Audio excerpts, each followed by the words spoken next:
Andrea in Salt Lake City, welcome to the show. Hello, Andrea.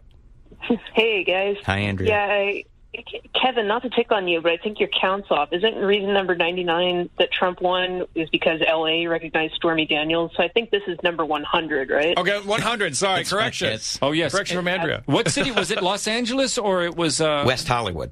West Hollywood? Not only recognized Stormy Daniels, gave her the key to the city. Yes. Yeah. And every, husband in America is like, she can come into my house. Oh, That sounds boy. good. That sounds like something that might have to be edited later on, Bill. Later on, Andrea, I meant enter my house. What do you think? We can't do it, Andrea.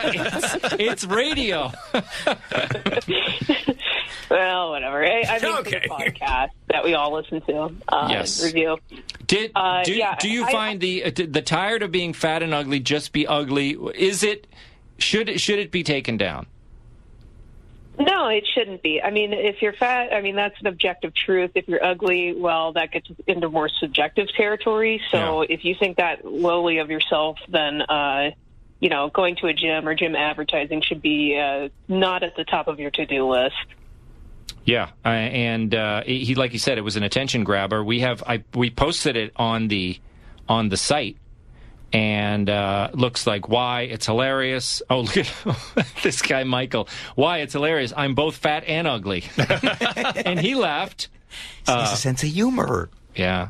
So it's, I guess I should expect it. Freedom of speech. That's funny. This is funny. Brilliant. Okay. So from my listeners anyway, they find it funny. Do you think anyone really did complain? Or maybe just city officials got nervous and they thought in this current I think age, people were triggered. Yeah. Fat, ugly, be fat, be ugly. Just like, no, that's not correct. I think this is another one of the reasons that Trump might have been elected. Are we getting? Too much PC. We obviously were getting. Have you followed, Andrea? Did you follow the controversy with the Arrested Development team? Did you follow that? You're going to have to be more specific. Which controversy? When did this happen? I know, it's a daily basis. Kevin Downey Jr., you probably heard this. The cast of Arrested Development were featured in the New York Times.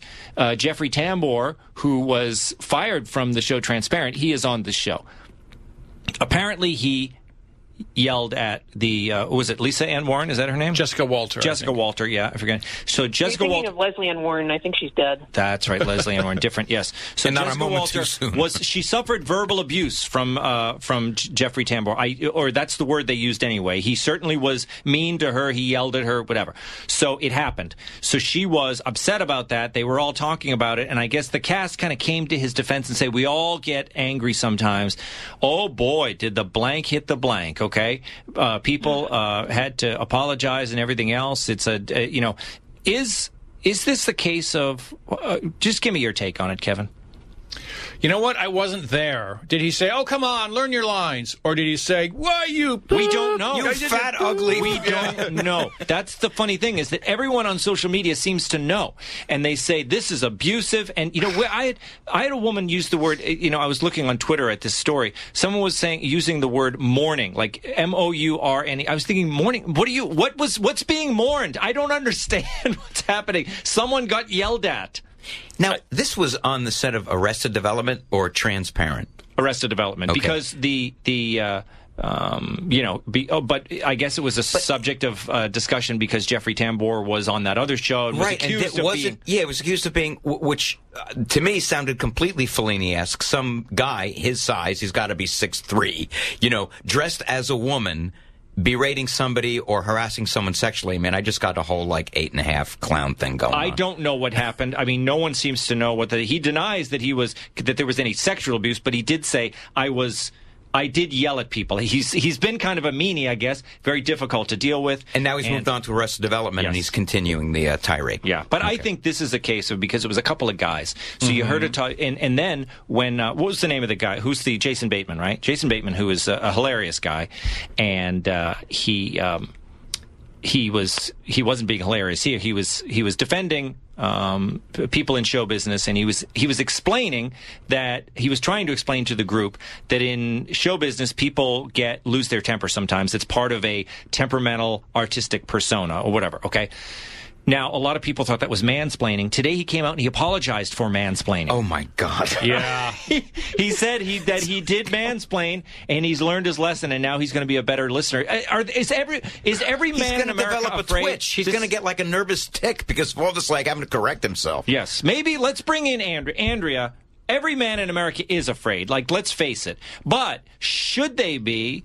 Is it, has it all gone too far? And is this another case of, maybe guys they don't understand because yelling, would affect, what's this woman's name again?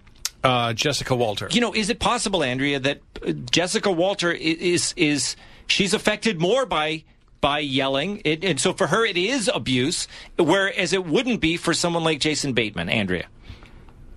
I suppose the genders are different in that regard, but it's kind of like I would tell her to grow up, but isn't she like in her 70s? She's old, yes. Yeah. She's old, yes. Yeah. And what did he do exactly? Did he call her ugly with a billboard? Did he give her a gym membership? Like, I don't understand how what he did was abusive, especially if his coworkers are coming to his defense. Yeah, that's where you get a lot of. I feel like there's a line right now when the word abuse is involved, because the word abuse is a serious word, and you don't want anyone to get abused. And if someone is being abused, and there is such a thing as verbal abuse. I mean, if you berate someone, a partner or something, if a husband is intimidating in a way, getting in his spouse's face and screaming, or children can certainly be verbally abused by domineering parents. But if someone's yelling on the set of a movie, I don't know if you could ever. It's hard to say, but yeah. But if there's people around, if you're you could speak to somebody or reprimand them privately is one thing. But if you were to do it on a set full of people, that could be seen as like that was uncalled for. You embarrassed me in front of my colleagues, and that was abuse. So it's such a gray area, and it's such a tightrope to walk. At the same time, I don't know. Do apologies mean anything anymore? Because I don't know if anyone believes them, Kevin. I think they do if you mean it. Like if you say, all right, fine, I'm sorry. Means nothing. But if you say, you know what? You're right. I was kind of an idiot. Mm-hmm. I'm really sorry. Well, that's kind of what he did. I mean, he did it in a tweet, several tweets in a row. But he said, look, I should have listened. I'm so sorry, blah, blah, blah. And then he ended it with the, and I'm it was a big apology to us. But Andrea, you've probably heard me say this before. It's one of my biggest crusades. I don't think anybody owes... I just like that you have several. I do have several crusades, but I don't think that Jason Bateman owed us an apology at all. I don't know why the heck he's apologizing to the American public. He owed one person an apology, Lisa Ann Walter. Or Jessica. Jessica Walter. You keep combining it with Leslie Ann Warren, and I don't understand why. No, Lisa Ann Walter is a comedian. I see. Okay. Now we've included her in the mess. Yes. But that's the thing is, Andrea, people need to apologize to people, not the public. Yeah, if someone explicitly demands an apology, that means that you had some sort of personal interaction with them. Otherwise, I think people should just master this phrase that TV's Andy Levy had. I apologize for nothing. There it is. That is a classic Andy Levy. Thank you, Andrea. Thanks for the call. 833